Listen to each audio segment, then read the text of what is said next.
नमस्कार बच्चों। हम दोबारा से उसी क्रम में चलते हैं जिस क्रम पे हमने छोड़ा था। हम चर्चा कर रहे थे केंद्रीय प्रवृत्ति के माप, जिनमें हमने टॉपिक लिया था माध्य अथवा समांतर माध्य, और उसमें हमने सूत्रों के बारे में चर्चा की है। आइए उसी क्रम में हम कुछ सवाल करते हैं और सवालों से सूत्रों का प्रयोग करना सीखते हैं। और जहाँ भी आपका कोई भी कंटेंट आपको क्लियर ना हो, कोई भी टॉपिक आपको क्लियर ना हो, कोई भी सूत्र का कोई भी मान आपको क्लियर ना हो, तो आप मुझे पर्सनली फ़ोन करके पूछ सकते हैं या ग्रुप में मैसेज करके पूछ सकते हैं। तो आइए हम समांतर माध्य पर आधारित कुछ प्रश्न करते हैं। देखिए, मैंने यहाँ पर दो सवाल लिए हैं। पहला जो सवाल है वो है समांतर माध्य ज्ञात कीजिए। ध्यान दीजिए, इस सवाल में हमसे पूछा है समांतर माध्य ज्ञात कीजिए। तो समांतर माध्य हम तीन विधियों के माध्यम से ज्ञात कर सकते हैं। तो यदि हमें किसी विधि का प्रॉपर नाम नहीं दिया है तो हम किसी भी अपनी मनचाही विधि से समांतर माध्य ज्ञात कर सकते हैं। मैं आपको एक चीज़ बता देता हूँ, समांतर माध्य में हमने जो तीन विधियाँ पढ़ी हैं, कौन सी? ये देखिए, समांतर माध्य, कल्पित माध्य के द्वारा और पद विचलन के द्वारा। इन तीनों विधियों से ही हम जब सवालों को हल करेंगे तो सवालों के जो उत्तर आएंगे वो तीनों विधियों से समान ही उत्तर आते हैं। कहने का अर्थ ये है कि ये तीनों विधियाँ जो काम करती हैं, तीनों विधियों से जो हमें उत्तर प्राप्त होगा वो समान ही प्राप्त होगा। तो आइए हम इन दो सवालों के माध्यम से इन पे चर्चा करते हैं और समझते हैं। तो सबसे पहले हमारा जो क्वेश्चन है वो कह रहा है समांतर माध्य ज्ञात कीजिए। हमें यहाँ पर किसी भी विधि का नाम नहीं दिया हुआ है कि समांतर माध्य साधारण विधि से ज्ञात करना है या कल्पित माध्य विधि से ज्ञात करना है या पद विचलन विधि से ज्ञात करना है। हम स्वतंत्र हैं किसी भी विधि से ज्ञात करने के लिए। मैं आपको एक चीज़ बता देता हूँ, ये तीनों विधियाँ जो समांतर माध्य ज्ञात करने की हैं, तीनों से आंसर एक ही आता है, उत्तर एक ही प्राप्त होता है।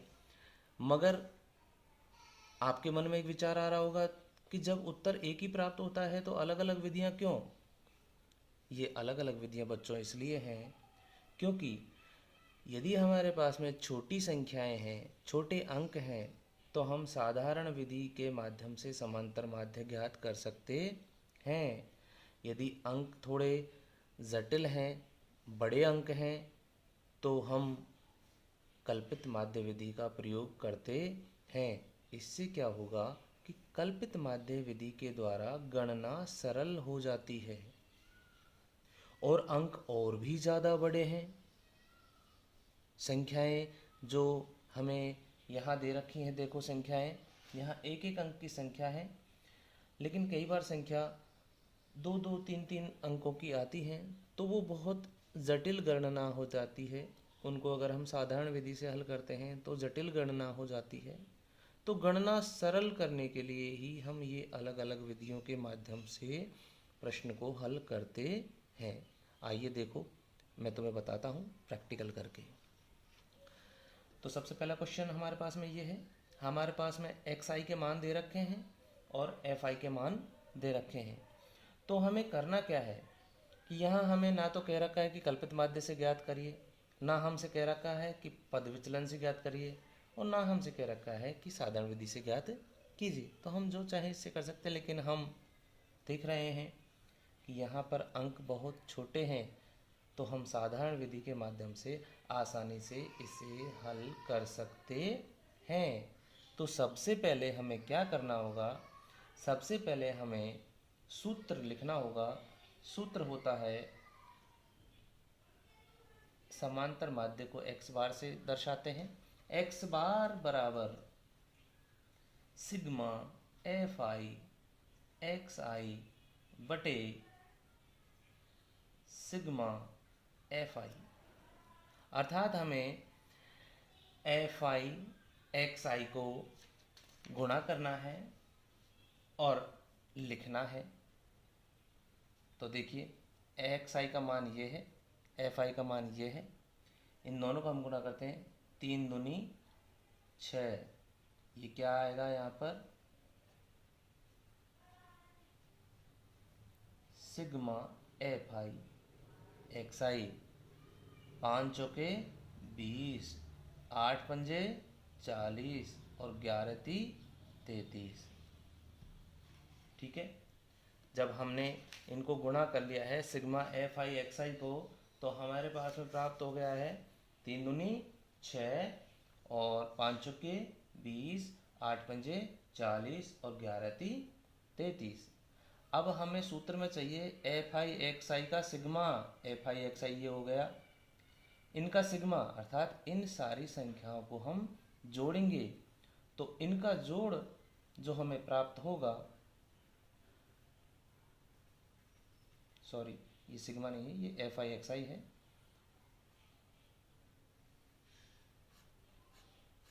यहाँ हम सिग्मा एफ आई एक्स आई प्राप्त करेंगे, इनका जोड़ हमें प्राप्त होगा 6 3 9 6 3 9 99, हमें क्या प्राप्त होगा 99, और हमें चाहिए सिग्मा एफ आई, मतलब एफ आई के जो मान हैं इनको जोड़ना है। सिग्मा एफ आई कितना प्राप्त हुआ, 2 और 4 6, 6 और 5 11, 11 और 3 14, कितना प्राप्त हुआ हमें 14। अब इन दोनों मानों को हमें इस सूत्र में रखना है, तो हमारे पास में आ जाएगा सिग्मा एफ आई एक्स आई का मान 99 बटे सिग्मा एफ आई का मान 14, 14 संते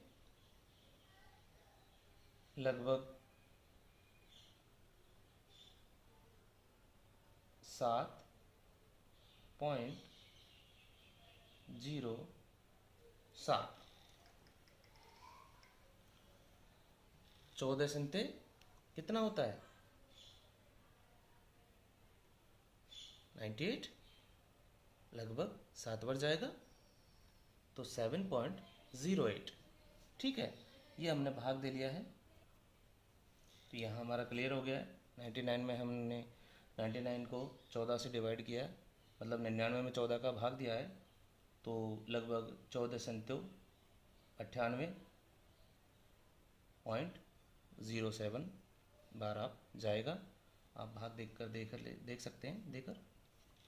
तो इस तरह हमें आंसर प्राप्त हुआ है 7.07। ये हमारा साधारण विधि के माध्यम से हल हो गया। अब हम अगला जो क्वेश्चन है वो ले लेते हैं। ये देखिए, निम्नलिखित बंटन से बंटन, जो बंटन होती है, ये सारणी जो होती है, इसको हम बंटन सारणी बोलते हैं। तो जहाँ बंटन का शब्दार्थ अर्थात सारणी वाले क्वेश्चंस होते हैं, निम्नलिखित बंटन से माध्य ज्ञात कीजिए। अब इसमें भी हमसे कुछ नहीं कहा है कि समांतर माध्य किससे ज्ञात करना है, कौन सी विधि से ज्ञात करना है। तो हम यहाँ पर हमारी जो 2 विधियाँ बची हैं, कौन सी, पहली विधि जो है हमारी, जो हमने यहाँ कर ली है, दूसरी विधि है हमारे पास में कल्पित माध्य, कल्पित माध्य। ठीक है, और तीसरी जो विधि है वो है हमारे पास में पद विचलन।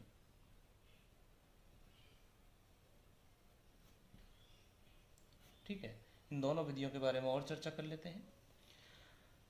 तो हमें इस तरह से सवाल क्वेश्चन हमको पेपर में मिलेगा। तो यहाँ देखिए, यहाँ ये जो वर्ग दे रखा है 40 से 50, 50 से 60, 60 से 70, 70 से 80, 80 से 90, 90 से 100, ये जो होते हैं इस तरह से, ये होते हैं वर्ग। क्या होते हैं? वर्ग। ये वर्ग की निम्न सीमा होती है और ये वर्ग की उच्च सीमा होती है। जैसे 40 से 50, तो यहाँ पर 40 निम्न सीमा है वर्ग की और 50 उच्च सीमा है। ठीक है, यहाँ पर हमको ये एफ आई के मान दे रखे हैं बारंबारता, यानी कि 40 से 50 के मध्य कितने अंक हैं, वो हैं 10। 50 से 60 के मध्य कितने अंक हैं, वो हैं 25। जैसे किसी के हो सकता है 52 हो, किसी के 53 हो, किसी के 57 हो, किसी के 59 हो, किसी के 58 हो, किसी के दोबारा 57 हो, किसी के दोबारा 55 हो। तो इस तरह से करके 25 राशियाँ 50 से 60 के मध्य की हैं, यानी कि 50 से 60 के मध्य की कितनी राशियाँ हैं, वो ये हैं। ठीक है, हमें यहाँ पर सबसे पहले मैंने आपको बताया है कि सबसे पहले हम क्या करते हैं, सूत्र की स्थापना करते हैं। तो कल्पित माध्य का जो सूत्र है वो क्या होता है, X bar equal to A plus sigma F I D I बटे सिग्मा एफ आई। यहाँ पर हमें ए की आवश्यकता पड़ेगी और डी आई की आवश्यकता पड़ेगी। एफ आई से हम पहले से ही परिचित हैं, तो आइए ए क्या होता है और डी आई क्या होता है, ये मैंने आपको पहले बताया है कि डी आई का अर्थ क्या हुआ कि एक्स आई के मानों में से ए को घटाना। तो अब सबसे पहले हमें एक्स आई के मान की पता करना जरूरी है कि एक्स आई क्या है। तो देखिए एक्स आई किस प्रकार से निकालते हैं, ध्यान देना, बहुत ही महत्वपूर्ण चीज़ है। अभी मैंने बताया कि निम्न सीमा और उच्च सीमा जो होती है वर्ग की, वर्ग में जो निम्न सीमा उच्च सीमा है उनके माध्यम से हमें एक्स आई प्राप्त करेंगे, एक्स आई के माध्यम से हम डी आई प्राप्त करेंगे और डी आई के माध्यम से हम एफ आई डी आई प्राप्त करेंगे और उस सूत्र में स्थापित करेंगे। तो इस प्रश्नावली में बच्चों ये है कि एक चीज़ दूसरी चीज़ से लिंक है, इसलिए हमें सबका जो आपस में संबंध है उसका विशेष ध्यान रखना है। यहाँ पर ध्यान हटने पर गणना में गलती होने की पूर्ण संभावना होती है, इसलिए ये ध्यान रखना है कि किसका संबंध किससे है और वो कहाँ से प्राप्त होता है, बस। तो अब सबसे पहले हम प्राप्त करते हैं एक्स आई। ध्यान देना, एक्स आई प्राप्त करने के लिए हम क्या करेंगे कि निम्न सीमा प्लस उच्च सीमा दोनों को जोड़ेंगे और बटे 2, अर्थात यहाँ पर देखिए 40 प्लस 50 कितना आया, 90 और बटे 2, यानी कि कितना आया, 45। कितना, 45। एक्स आई का मान 45।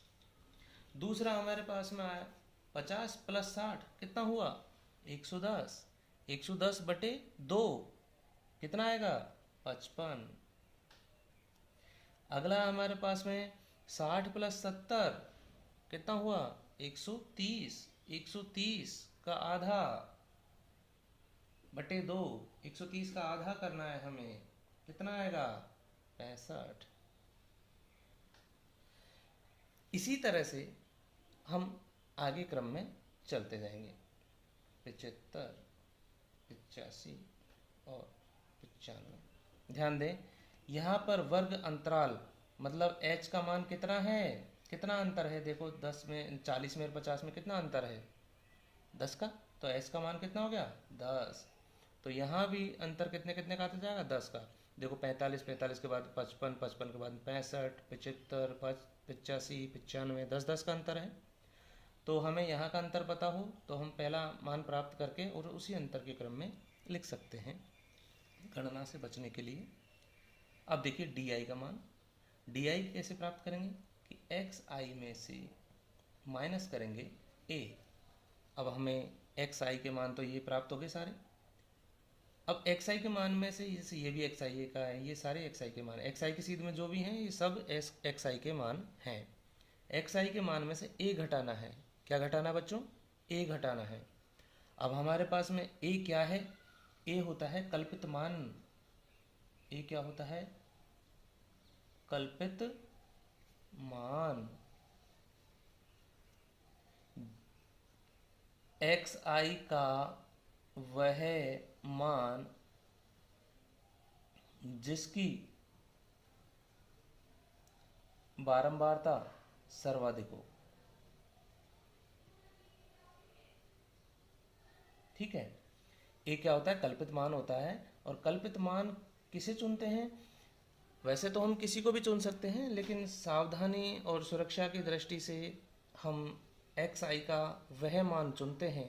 एक्स आई ये रहे, एक्स आई का n में से हमें वह मान चुनना है जिसकी बारंबारता मतलब एफ आई सबसे ज़्यादा हो। तो यहाँ पर देखिए सबसे ज़्यादा एफ आई किसकी है बताइए। क्लियर हमें दिख रहा है 28, 28, 28 सबसे ज़्यादा है।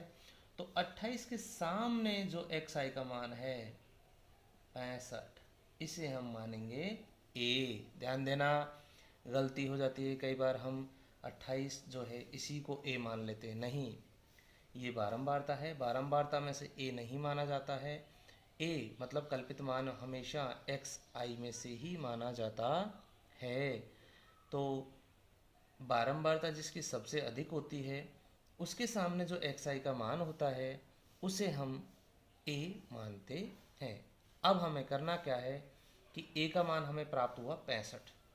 अब एक्स आई के प्रत्येक मान, ये जो मान हैं ये सब एक्स आई के मान हैं। 65 खुद भी एक एक्स आई है, ए तो है ही है, ए तो हमने इसको माना है कल्पित मान, लेकिन उससे पहले ये एक्स आई का मान भी है।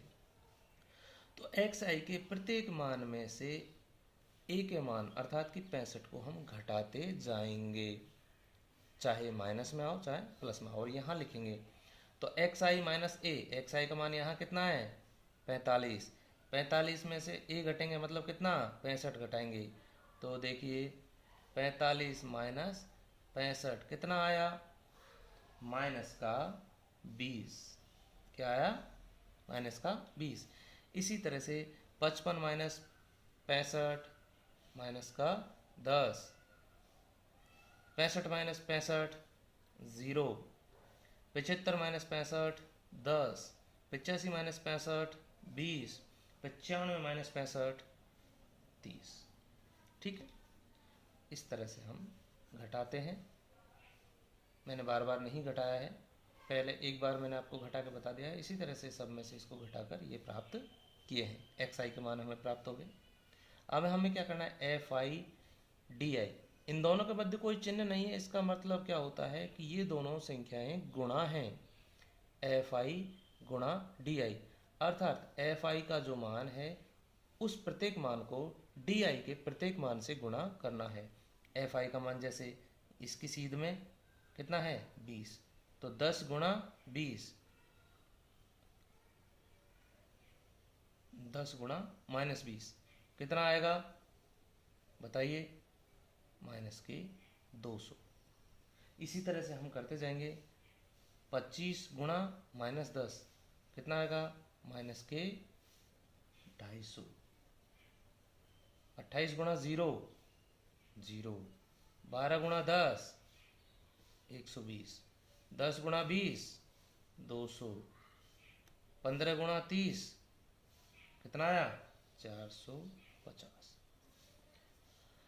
एफ आई डी आई किस प्रकार से प्राप्त किया है कि एफ आई के प्रत्येक मान को, एफ आई के प्रत्येक मान को डी आई के प्रत्येक मान से गुणा करके यहाँ लिखना है।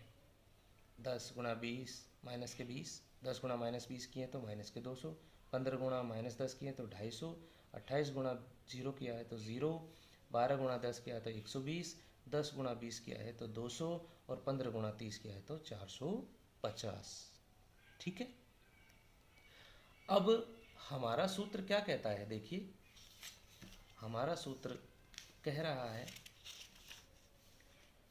कि A plus sigma F I D I बटे सिग्मा एफ आई, इन सभी मानों को हमें सूत्र में रखना है। तो A का मान कितना था 65 plus sigma F I D I का मान, सिग्मा तो हमने अभी किया ही नहीं है, तो देखिए हम सबसे पहले सिग्मा करेंगे। यहाँ पर क्या है एफ आई डी आई, इनका जब हम सिग्मा करेंगे मतलब इन सबको जोड़ना है, इन सबको जोड़ना है। Sigma F I D I का मान कितना आएगा, तो देखिए माइनस जोड़ते वक्त हमें ध्यान रखना है माइनस माइनस को हमें एक साथ जोड़ना है और प्लस प्लस को एक साथ जोड़ना है, और जो बड़ी संख्या है उसमें से छोटी संख्या को घटाना है।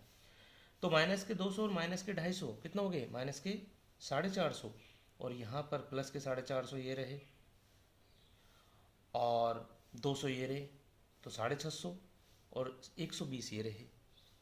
तो कितने हो गए 600 और 700, 650 और 120 770, कितना हो गई 770। 770 में से 450 हम घटाएंगे तो हमारे पास में बचेगा 320 प्लस का, क्या बचेगा 320। उसी तरह से हमें ज़रूरत पड़ रही है, देखिए यहाँ पर सिग्मा एफ आई की, मतलब एफ आई की जो मान, ये मान है एफ आई के, ये जो मान है, ये देखिए एफ आई के ये जो मान है, इन मानों को हम जोड़ेंगे, सिग्मा करेंगे, यानी कि सिग्मा एफ आई। तो सिग्मा एफ आई के मानों को हम जब जोड़ेंगे इनको, तो देखिए 10 और 25, 35 और 15, 35 और 15 50, 10 60, 12 और 28 40, 60 और 40 कितने हो गए 100। आप अपने हिसाब से जोड़ सकते हैं। मैं हमेशा जोड़ने के लिए प्रयोग करता हूँ कि विषम पदों को उनके साथ में जोड़ लेता हूँ और जो सम पद हैं उनको अलग जोड़ लेता हूँ और इस तरह से टोटल जोड़ करके लिख देता हूँ। आप अपने हिसाब से जोड़ सकते हैं, बहुत तरीके होते हैं जोड़ने के, ठीक है।